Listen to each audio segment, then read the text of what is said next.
Hey folks, you joined me on the last video, probably with the car in the garage. Just changing the spring rates now. The Scimitar had very calculated spring rates. When I did the car, when I finished the car, I measured its weight on a local weighbridge, front and rear axles, measured the unsprung weight with bathroom scales, did a load more measurements, calculations and blah blah blah, which I would love to go into in great detail if there's any interest, and show you the spreadsheet which helps choose these springs. And then decided the spring rates. It was 225s on the rear and 500s on the front. It worked very well. Really pleased with it. I had it on track and all sorts, and it's been fantastic. But of course I've removed weight from the rear now, with the LPG kit having gone, so a new set of springs is required. So I've done all the calculations again, measuring the weight of course of the car now again, and decided on a new set of springs. So here they are, brand new £600 per inch springs, 9-inch free length from Rally Designs, with the VAT and the delivery is £50 basically, so 25 per spring. So these are going on. Oh, there you can see the rating there. Well, there we go. Rally Designs RD, 2¼ inch springs. There we go, 9-inch long, £600 it says there. So those are the new springs. These are 500s that are coming off. So this is one of the front damper coil assembly units. It's made by Gaz. I did have some Avos and found that they were the bushes were incredibly weak, so they failed very quickly. In fact, basically that steel, which is welded on there, that steel cylinder, if you like, was very narrow on the Avos. It was about or maybe a third of the width of that, so the bush had very little to sit on. You can see this bush is already tiring, with more material at the bottom here and less at the top, but it's still tight, and the reason being it's got a much greater surface area on which to rest because the cylinder is longer. Simple as that. So they're Gaz adjustable. There's a little adjuster there, only one way adjustable dampers, with of course threaded height adjustment there, so you can set the ride height of the car correctly. It has actually sunk a little bit over the years, so I'm going to raise it back up again to get all my roll centres correct and whatnot, which is something I might do in another video. In fact, I'm going to measure the positions of all these pickup points on the suspension and model the roll centre on CAD, and that way I can at least figure out what the best ride height is for neutral. I want for more direct steering feel basically, so there's less of a difference between the roll centre and the centre of gravity of the car. So I'll take all those measurements before I put the wheels back on, and then see if I can adjust anything in there to make anything better. The rear axle being a beam axle is fixed, the roll centre is fixed. So yeah, something else I was going to mention was I've got these plastic sleeves, and cover them up, seal them around the top with a cable tie. So it has in fact protected these things incredibly well. The copper grease I've put on it quickly gets blasted off by road dirt and rain, and you end up with rusted threads. I'm sure loads of people have got this problem, and you can't adjust them anymore. So why not protect them? So I've got these plastic. It's like a roll of plastic tube basically. So I'll put some new ones on after I've changed the springs, and it's protected them really well. So here's a little time lapse of me getting the spring off.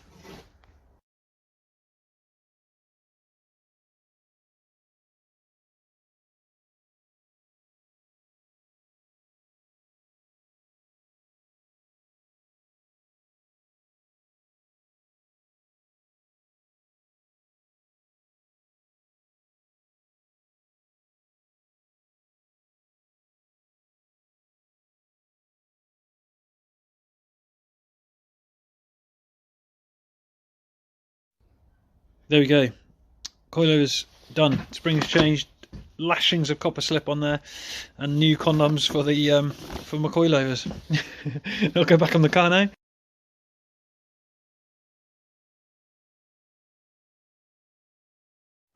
Well, that's it, those are back on. I've put the wheels on. I was about to go put the bonnet on, but I thought I'd just quickly adjust the rears.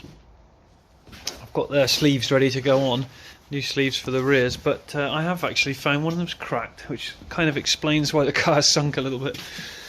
So this is the rear, same Gaz adjustable coilovers, but with the original springs I had with the Avos, and you can see there where the spring's cracked. It's clearly in two pieces, so that is why the car was sat a little lower, certainly at the rear anyway, and perhaps the front had just settled a little over the years. So yep, more to come. I've got to order I've ordered new springs for the rear now, so they're on their way. They could be here today, tomorrow, but I need to swap those over.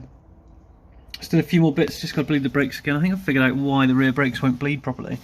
And then fit the handbrake cable. Well, I've done lots with these, taken them on and off, because you can see the bleed nipple is there.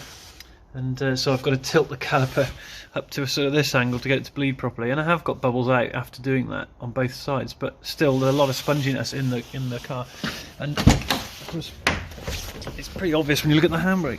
You can see that it engages there. I start moving fluid there, and there's all this sponginess here. So there's definitely air in there.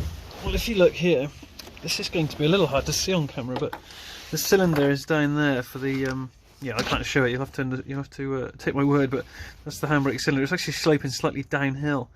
So this point is lower than this point. Where the fluid comes in is higher than where the fluid goes out. So there's obviously a bubble trapped in this cylinder. So what I've got to do is remove one of the rear calipers, screw the caliper piston in to move the fluid back up towards the reservoir, which will then send the bubble back into the line up to the car. That's the wrong way around, actually. That one's the inlet. Anyway, I'm going to give it a go. And then I will loosen one of these connections and push the pedal again, so bleeding the brakes from here, and hopefully with a bit of a rag around there I might see some bubbles coming out. This seems to ring a bell from last time I did it. Pain in the bum, but it's got to be done.